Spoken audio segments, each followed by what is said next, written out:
Very good morning to everyone. So, let me ask you something. When was the last time you ate something and felt peaceful about it?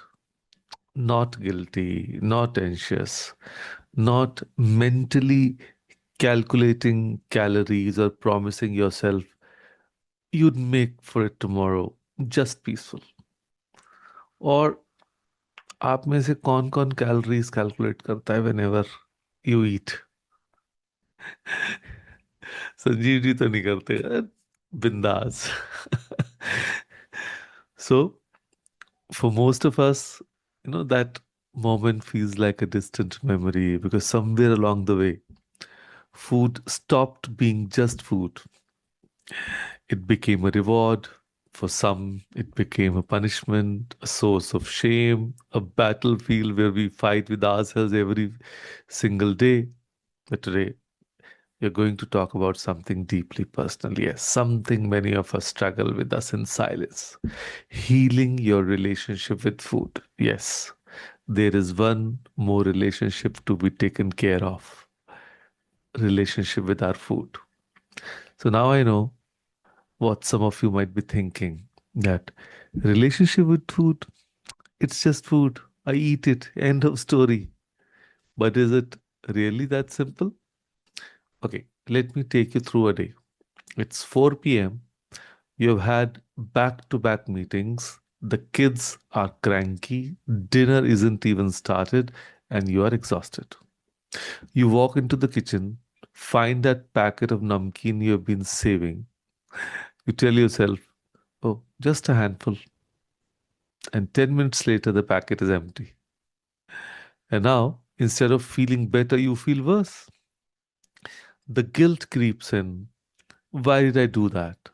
I have no self control. I'm so weak. You make a mental note. Oh, tomorrow I'll be good. Tomorrow I'll skip breakfast to make up for this. Sounds familiar? Or here's one for the men. You're at a family gathering, your aunt serves you a second helping of biryani. You're full, but you don't want to be rude. Plus, it's really good, so you eat it. And then comes the gulab jamun. Arey, just one. Everyone insists. You cave, and late in the night, your stomach feels heavy, uncomfortable.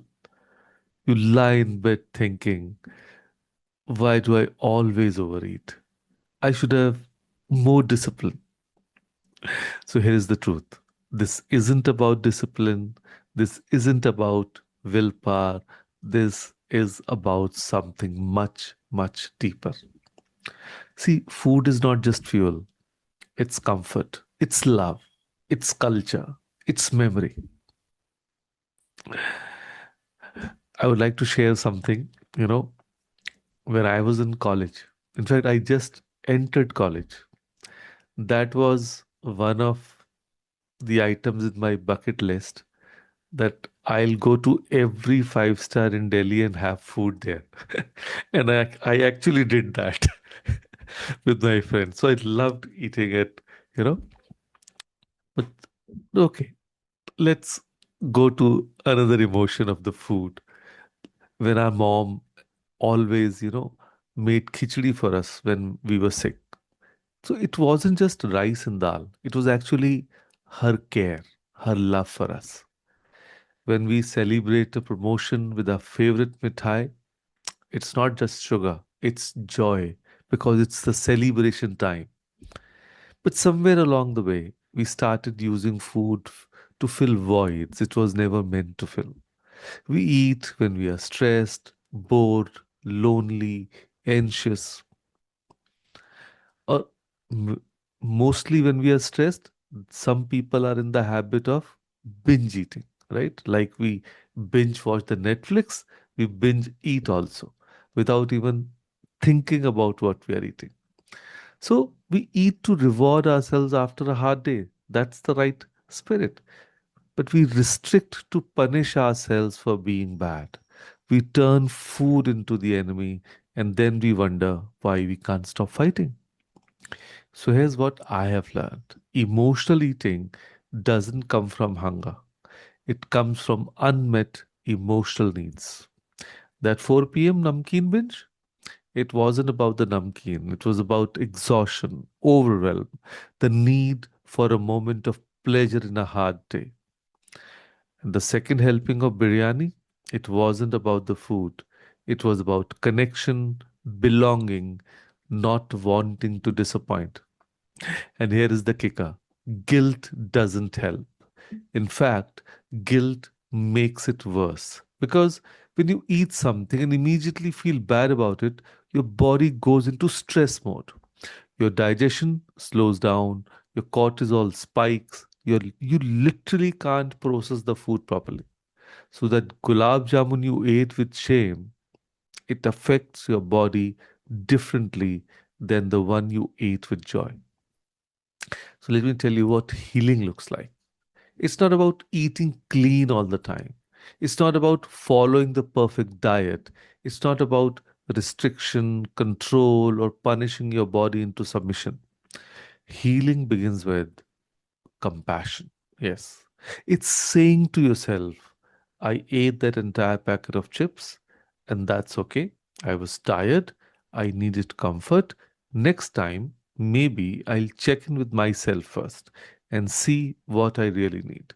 Maybe it's a 5 minute break, or a call to a friend, or just permission to feel tired without fixing it with food.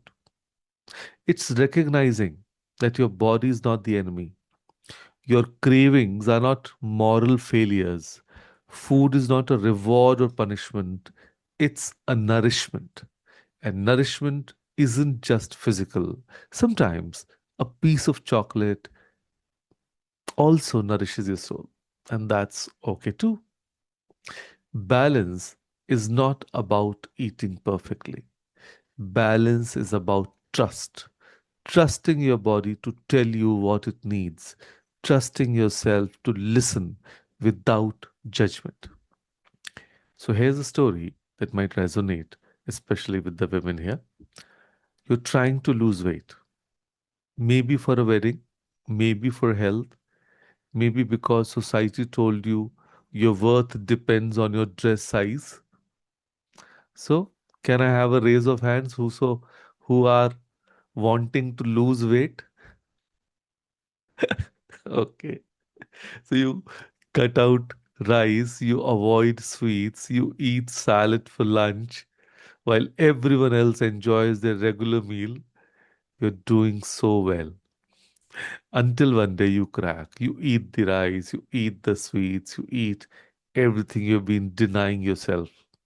And then the guilt tsunami hits. I ruined everything. I'm a failure. But here's the truth: you didn't fail. The approach failed you. Because any relationship built on control and restriction will eventually break. What you needed wasn't more discipline. What you needed was permission to eat the rice, to enjoy the sweets without attaching your self worth to them. So here's what I want you to do tonight, or whenever you have a quiet moment. I want you to write down one food related belief you have been carrying. Maybe it's I have no self control around sweets. Maybe it's carbs are bad. Maybe it's I don't deserve to eat unless I've earned it. Just write it down and then beside it, write a kinder truth. I'm allowed to enjoy sweets in moderation. Carbs give me my body energy. I deserve nourishment simply because I exist. So, this is how healing begins, not with perfection, but with compassion, not with rules, but with kindness. Because here's the beautiful truth: your body has been with you through everything, every heartbreak, every triumph, every sleepless night, and joyful morning. It has carried you, held you, been you. It deserves your respect. It deserves your kindness. So, food is not the enemy. You are not the enemy. So, let's stop fighting. Let's start healing. Let's remember that food at its best is nourishment for the body, yes, but also for the soul. And you, exactly as you are, deserve to be nourished. So, with that thought, thank you. Thank you, everyone, for joining us today. Thank you.